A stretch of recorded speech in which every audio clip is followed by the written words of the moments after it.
स्वागत है आप सभी का जयपुर के ऋषिकेश में। जी हाँ, अगर आप जयपुर के बहुत ही करीब कुछ बहुत अच्छा टूरिस्ट स्पॉट नया कुछ यूनिक ढूंढ रहे हैं तो आप जयपुर से थोड़ा ही करीब कानोता बांध आ सकते हैं, जिसे अब क्योंकि पहले तो ये टूरिस्ट स्पॉट नहीं था, लेकिन जैसे यहाँ पर मानसून आता है तो यहाँ पे पानी, इस बांध में पानी तो बढ़ ही जाता है, साथ ही यहाँ पे लोगों की भीड़ भी अपने आप बढ़ने लगती है हर साल। तो उसी को देखते हुए अब इसको टूरिस्ट स्पॉट के तौर पर विकसित किया जा रहा है। प्रशासन इस जगह पर काम भी कर रहा है। आप ये जो ब्लू कलर की रेलिंग्स वगैरह यहाँ पे चीज़ें देख रहे हैं, ये अभी विकसित हुई हैं। यहाँ पर ये जो बैठने की जगह आप देख रहे हैं, एक बार गौरव जी वहाँ दिखा जी, ये सारी चीज़ें, ये सब कुछ अब विकसित होना शुरू हुआ है, क्योंकि जैसे जैसे मानसून पास आता है तो इस बांध में पानी की मात्रा बढ़ने लगती है, और पानी की मात्रा बढ़ने लगती है तो आसपास के लोग यहाँ घूमने आ जाते हैं, इसलिए इसको टूरिस्ट स्पॉट के तौर पर विकसित किया जा रहा है। अब प्रशासन इस पे काम तो कर रहा है, इसको टूरिस्ट स्पॉट के तौर पर विकसित तो कर रहे हैं, अखबार में खबरें भी शायद चला दी है, लेकिन अभी ये ठीक से विकसित हुआ है, इस बात में कितनी सच्चाई है वो आपको हम यहाँ पर दिखाते हैं।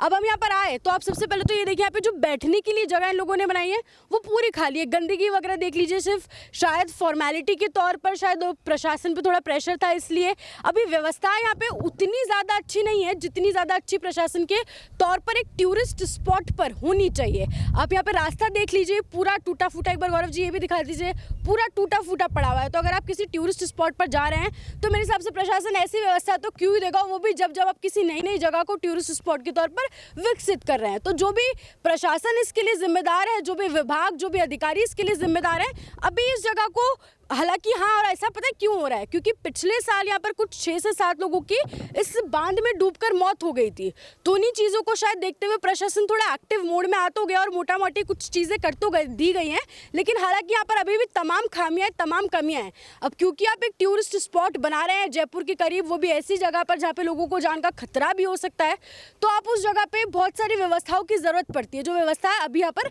लैक कर रही है। आप सोचिए, यहाँ का रास्ता टूटा हुआ है, गंदगी अभी भी यहाँ पर बहुत ज़्यादा है, तो कोई टूरिस्ट स्पॉट ऐसा तो नहीं हो सकता। तो जो भी प्रशासन विभाग, जो भी लोग जिम्मेदार हैं उसके लिए तो उन लोगों को थोड़ा और एक्टिवली, मेरे हिसाब से तो यहाँ पे, क्योंकि आप सोचिए ना, यहाँ पे और भी भीड़ हो सकती है और होगी आने वाले समय में, तो उन चीज़ों के लिए प्रॉपर व्यवस्था अभी भी यहाँ पर नहीं है, उन व्यवस्थाओं की अभी भी यहाँ पर ज़रूरत है। तो और अगर आप आ भी रहे हैं यहाँ पर इस बांध में घूमने, क्योंकि हम आपको बता रहे हैं, क्योंकि जयपुर के ऋषिकेश से तो कम नहीं है, बड़ा ही सुंदर, बहुत ही शांतिपूर्ण, बहुत अच्छी ये जगह है। तो अगर आप यहाँ पे मानसून में घूमने आ भी जा रहे हैं तो गलती से भी किसी की भी बातों में आकर आप प्लीज़ ऐसे यहाँ पर रेलिंग पर बिल्कुल ना चढ़िए, आपकी जान के लिए बहुत घातक हो सकता है, क्योंकि पिछले सालों में भी कई लोगों की यहाँ पर डूबकर मौत हुई, और यहाँ पर इस बांध में नहाने की तो कोशिश बिल्कुल ना करें, क्योंकि प्रशासन तो अपनी तरफ से व्यवस्था कर दे रहा है, तो आप अपनी जान पर खेलकर इस बांध में नहाने की कोशिश तो बिल्कुल ना ही करें। और जो भी प्रशासन जिम्मेदार है ज़रूर जागे, और क्योंकि एक नया टूरिस्ट स्पॉट विकसित किया जा रहा है जयपुर के करीब, तो वैसी व्यवस्था यहाँ पर होनी चाहिए। तो जो भी जिम्मेदार विभाग है, प्रशासन है,